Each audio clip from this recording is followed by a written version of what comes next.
जय हिंद साथियों, स्वागत है आप सभी का पीवी क्लासेज में। दोस्तों, किसी कारणवश काफ़ी दिनों से वीडियो नहीं आ पा रहे थे। दोस्तों, अब आप कमेंट कर देना, उस टॉपिक पर हम वीडियो बना देंगे। तो इस वीडियो में हम देखेंगे बीएससी बीएड, बीए बीएड या फिर बीएड में दैनिक पाठ योजना की डायरी किस प्रकार से बनाते हैं। तो अंत तक बने रहेगा हमारे साथ। दोस्तों, यदि आपने अभी तक हमारे चैनल को सब्सक्राइब नहीं किया तो सबसे पहले सब्सक्राइब भी कर लीजिएगा और बेल आइकन भी दबा लीजिएगा, ताकि सबसे पहले वीडियो का नोटिफिकेशन सबसे पहले आपको मिल सके। सबसे पहले दोस्तों, दैनिक पाठ योजना की डायरी आपको कॉलेज से मिल जाती है और किस प्रकार से आपको ये डायरी बनानी होगी, संपूर्ण किसी भी विषय में संपूर्ण जानकारी हम देखेंगे। तो सबसे पहले आपको छात्र अध्यापक नेम लिखना है, इसके बाद पिता का नाम, इसके बाद अनुक्रमांक, इसके बाद शिक्षण विषय जो भी आपके सब्जेक्ट है, गणित या फिर भौतिक विज्ञान, हिस्ट्री, ज्योग्राफी, जो भी सब्जेक्ट है सब्जेक्ट्स लिखनी है। इसके बाद शिक्षक विद्यालय का नाम, यहाँ पे कई बार विद्यार्थी गलती कर देते हैं, कॉलेज का नाम लिख देते हैं या फिर पहले ही विद्यालय का नाम लिख देते हैं, जो कि नहीं लिखना चाहिए। जो विद्यालय आपको इंटर्नशिप में प्राप्त हुआ है उसी विद्यालय का नाम यहाँ पे लिखना है। इसके बाद आगे बढ़ते हैं तो आगे ये प्रमाण पत्र होता है, इसको लास्ट में भरना होता है। सारा काम आपकी इंटर्नशिप कंप्लीट हो जाती है तब भरना होता है, ये नहीं भरना है आपको। और इसके बाद पाठ सूची, जो आपने लेसन प्लान बनाया डायरी में, तो वो सभी सूची यहाँ पे लिखनी होती है। इसके बाद इकाई पाठ योजना होती है और इसके बाद लेसन प्लान स्टार्ट होते हैं। तो लेसन प्लान कहाँ से शुरू करने हैं,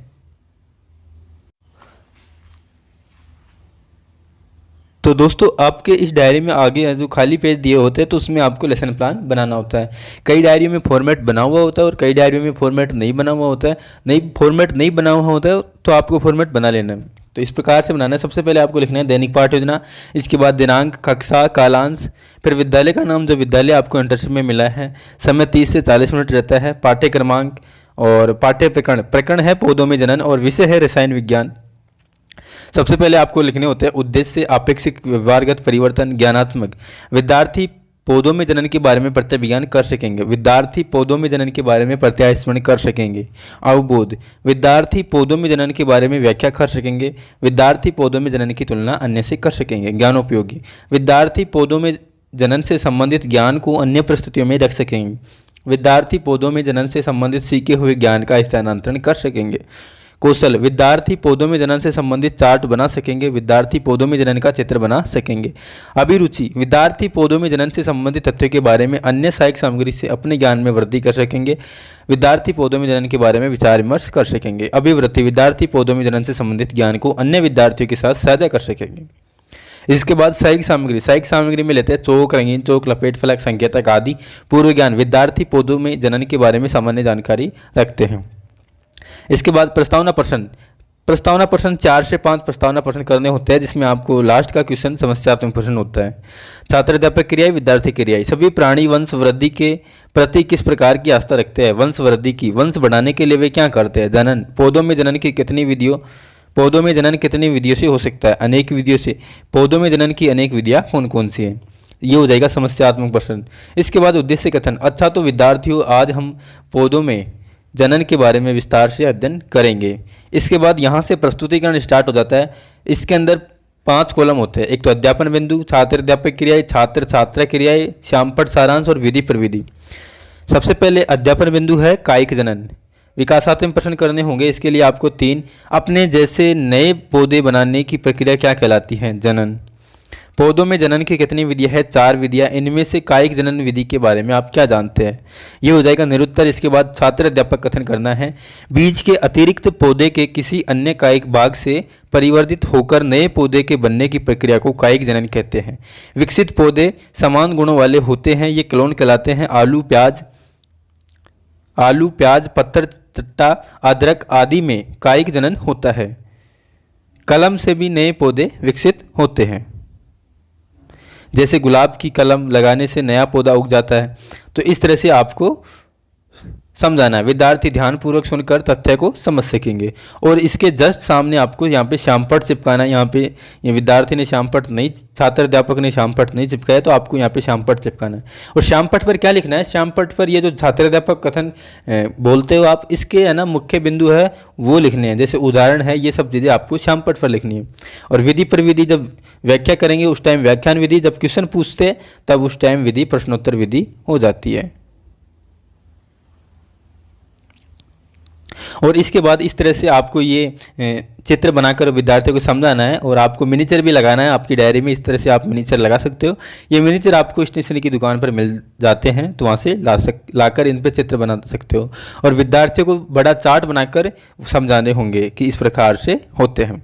इसके बाद बोध प्रश्न करने होते हैं आपको दोस्तों। जैसे ही आपका शिक्षण बिंदु कंप्लीट होता है, पहला बोध प्रश्न, आलू में किस प्रकार का जनन होता है? कायिक जनन। जो आपने पढ़ाया उसी से संबंधित बोध प्रश्न करने होंगे। किस पौधे की पत्ती से नया पौधा बन जाता है? पत्थर चट्टा की पत्ती से। इसके बाद 2 ही बोध प्रश्न करने होते हैं। इसके बाद अगला शिक्षण बिंदु स्टार्ट हो जाता है अलैंगिक जनन। विकासात्मक प्रश्न, कायिक जनन से क्या लाभ है? पौधे कम समय में विकसित हो जाते हैं। कायिक जनन की प्रक्रिया में नवीन पौधा कितने जनक से प्राप्त होता है? एक ही जनक से। जनन की अलैंगिक विधि में क्या होता है? समस्यात्मक प्रश्न। छात्र अध्यापक कथन, जनन की अलैंगिक विधि में नए जीव की उत्पत्ति एक ही जनक से होती है। युग्मकों का संलयन इसमें नहीं होता है। कोशिकाओं में गुणसूत्रों की संख्या समान बनी रहती है। यीस्ट में मुकुल से नई यीस्ट कोशिकाएं, शैवाल में विखंडन से नए शैवाल और कवक, मांस, फर्न आदि में बीजाणु निर्माण द्वारा अलैंगिक जनन होता है। तो इसमें भी दोस्तों आपको ये मिनीचर चिपकाना है और किस प्रकार से ये सारी चीज़ें आपको विद्यार्थियों को समझानी होंगी। विद्यार्थी ध्यानपूर्वक सुनेंगे, हम समझेंगे। और ये श्यामपट्ट चिपकाना दोस्तों, यहाँ पे श्यामपट्ट गलत जगह चिपका दिया। ये श्यामपट्ट आपको छात्र अध्यापक कथन के जस्ट सामने चिपकाना है, ना कि ये जहाँ पे हम क्वेश्चन करते हैं वहाँ पे। इसके बाद बोध प्रश्न, अलैंगिक जनन की क्या विशेषता है? नए जीव की उत्पत्ति एक ही जनन से होती है। गुणसूत्रों की संख्या पर अलैंगिक जनन पर का क्या प्रभाव पड़ता है? गुणसूत्रों की संख्या समान बनी रहती है। लैंगिक जनन। विकासात्मक प्रश्न, पुष्प का सबसे बाहरी चक्र क्या कहलाता है? बाह्य दलपुंज। बाह्य दलपुंज के भीतर क्या होते हैं? पंखुड़ियाँ, पुंकेसर और स्त्री केसर। पुंकेसर की भूमिका क्या होती है? नर जननांग की भूमिका। स्त्री केसर की भूमिका क्या होती है? मादा जननांग की। इसके द्वारा होने वाले जनन को क्या कहते हैं? समस्यात्मक प्रश्न। अब दोस्तों इसमें 5 क्वेश्चन कर दिए विकासात्मक, लेकिन विकासात्मक प्रश्न आपको 3 या 4 से ज़्यादा क्वेश्चन नहीं करने हैं। 5 क्वेश्चन तो आपको प्रस्तावना प्रश्न में करने होते हैं। तो इसमें से आप है ना पहला या दूसरा क्वेश्चन हटा सकते हो, 3 क्वेश्चन कर सकते हो। इसके बाद छात्र अध्यापक कथन, दलपुंज के अंदर पुंकेसर नर जननांग और स्त्री केसर मादा जननांग अंग होते हैं। पुंकेसर से परागकण किसी भी तरह स्त्री केसर से वर्तिकाग्र से होकर अंडाशय में स्थित बीजांड तक पहुंच जाते हैं। यह नर केंद्रक बीजांड में स्थित अंड कोशिका से संयोजन कर भ्रूण बनाता है। यही भ्रूण बीज बनाते हैं। विद्यार्थी ध्यानपूर्वक सुनेंगे, हम समझेंगे और यहाँ पे आपको श्यामपट्ट चिपकाना होगा इसके जस्ट सामने। बोध प्रश्न, पुंकेसर और स्त्री केसर पुष्प के कौन से भाग है? नर जननांग और मादा जननांग। पुंकेसर में क्या होते हैं? परागकण। स्त्री केसर में क्या होते हैं? अंड कोशिका है। परागकण और अंड कोशिका से मिलन संयोजन से क्या बनता है? बीज बनता है, जिससे आगे। दोस्तों यहाँ पे भी बोध प्रश्न आपको 2 ही बोध प्रश्न करने होंगे, ना कि 4 बोध प्रश्न करने। यहाँ पे विद्यार्थी ने, छात्र अध्यापक कथन ने काफ़ी सारे बोध प्रश्न कर लिए, जो कि गलत है। यहाँ पे बोध प्रश्न हमेशा 2 ही करने होते हैं और जो आपने टॉपिक पढ़ लिया है उसी में से करने होते हैं।